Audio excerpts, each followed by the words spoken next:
In this video, I'm going to show you how you can easily switch between private mode and the standard mode on Safari on an iPhone or iPad. Be sure to watch the video to the very end so you don't make any mistakes.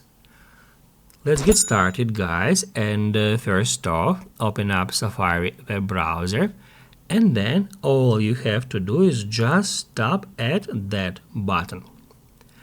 Then, at the bottom of the screen, we can easily find all our tab groups here.